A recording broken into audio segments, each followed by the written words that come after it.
So that's the GI system. The urinary tract system has things that occur down in the pelvis, things related to the ureter like calculi, bladder clots, bladder tumors. I'd like to show you some of these. Now, one general principle of scanning kidneys is that if we find hydronephrosis, these branching fluid-filled tubular structures, we want to track the pelvis down towards the ureter, and we should keep tracking till we find the cause of obstruction. So we try to head down into the urinary bladder. We track along the flank. In this case, we come to the culprit. That's a calculus with shadowing. We turn 90 degrees. There it is, causing an acoustical shadow. If we don't see it, we keep going down to the bladder. We might find the stones lodged at the ureterovesical junction, as here, or stones in the very distal part of the ureter. We can turn on color, Doppler. In this case, there's no blood flow coming out through this obstructed ureter, not blood flow, urine flow out of this obstructed ureter. And here we have a nice jet coming from the left side. This is another patient, similar problem, where the stone is lodged at the ureterovesical junction.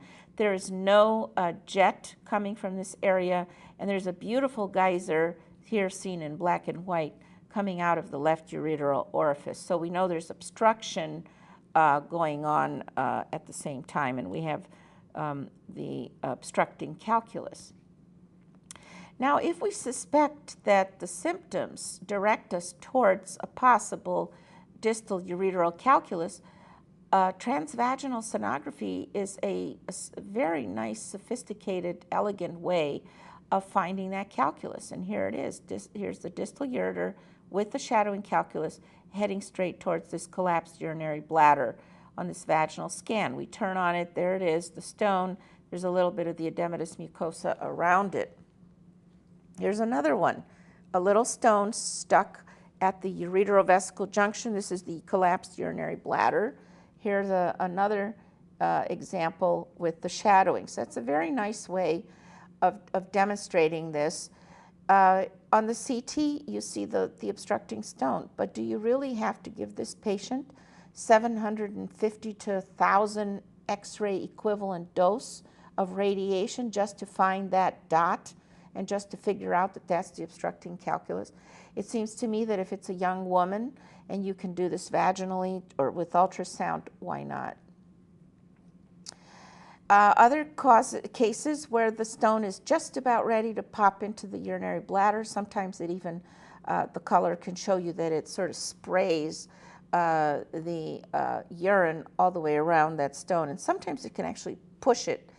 The urine pushes the stone and it flops into the bladder. There are other things related to the urinary system that we can see. Here was a dilated tubular structure filled with fluid. This was thought to be a hydrosalpinx. There wasn't any peristalsis or anything, but it looked a little odd, so we tracked it. We kept following and trying to unravel it, and we tracked it down into the bladder where we saw this kind of configuration, turned on the Doppler, and we saw urine actually shooting through this little tiny orifice, through this ureterocele, and then this distal sort of mega ureter squirting urine in the bladder.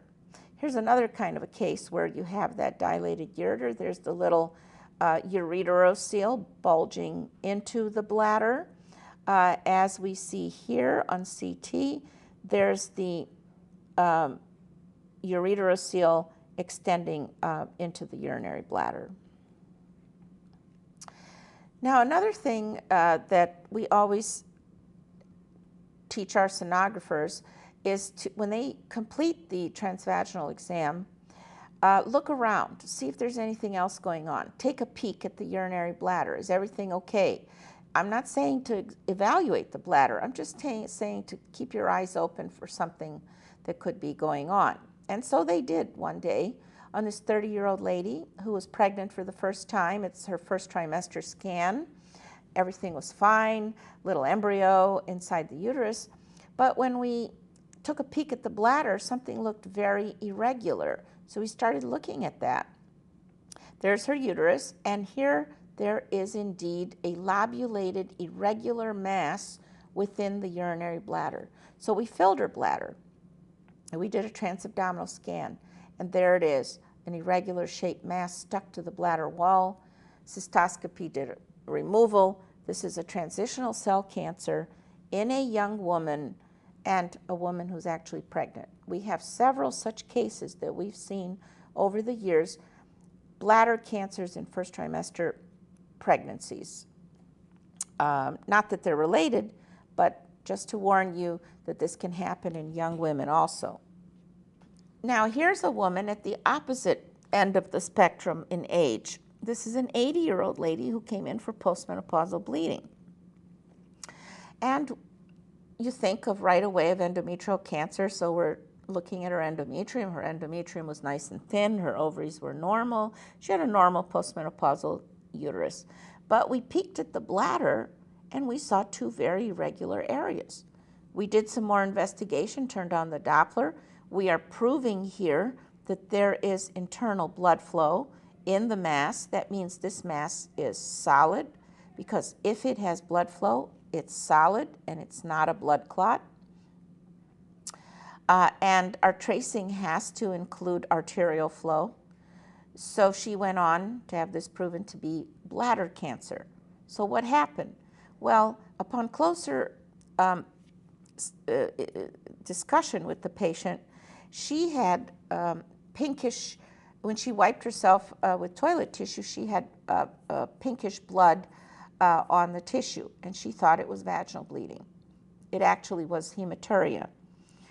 We know that there's a 1% incidence of bladder tumors in women with postmenopausal bleeding where they mistake vaginal bleeding for hematuria.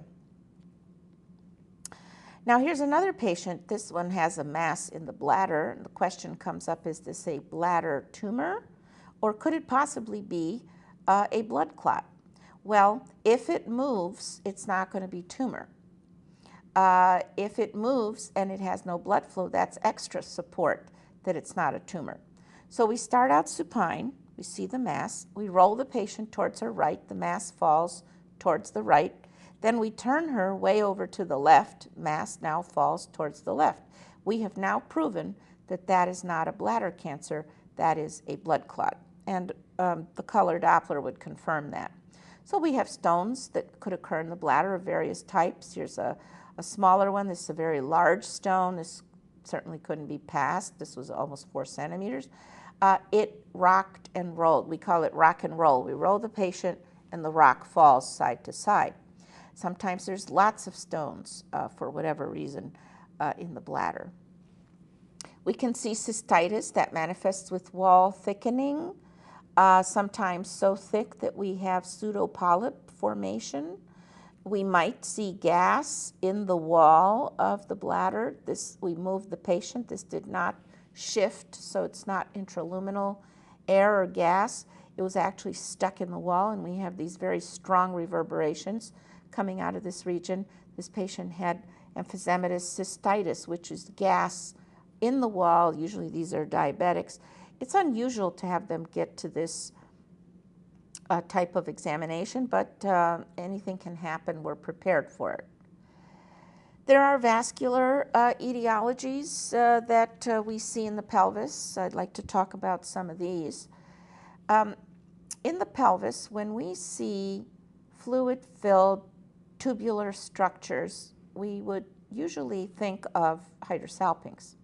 But I do strongly recommend that when you see a tortuous tubular structure filled with fluid in the pelvis, turn on the color Doppler, because it's very possible that this could be a vein. If it has peristalsis, it's bowel loops, but if it has blood flow, then it's a vascular structure, so we have to keep those 3 things in mind. They can look like mimickers. That's the prominent veins, the hydrosalpinx, and the loop of bowel. Here's another one. This was thought to be a hydrosalpinx. It was followed for a while in this woman with pain, and they were ready to do a drainage of this hydrosalpinx per vagina. But somebody thought of doing a color, and it turned out to be a huge pelvic varix. So definitely stay out of trouble by turning on the Doppler. Another patient here, very large tubular dilated structures, turn on the power Doppler or the color Doppler, and we have lots and lots of blood flow. This turned out to be a large pelvic arteriovenous malformation. CT would show the extent of this arteriovenous malformation much more. It would show us the feeding vessels. It would show us the early draining vein. It can track this thing superiorly and show us the full extent, which ultrasound would not be able to do. Another thing that's important to remember in scanning anywhere in the body is if there is a cystic structure and it does not really meet criteria of a cyst, or it looks a bit odd, always turn on the color Doppler.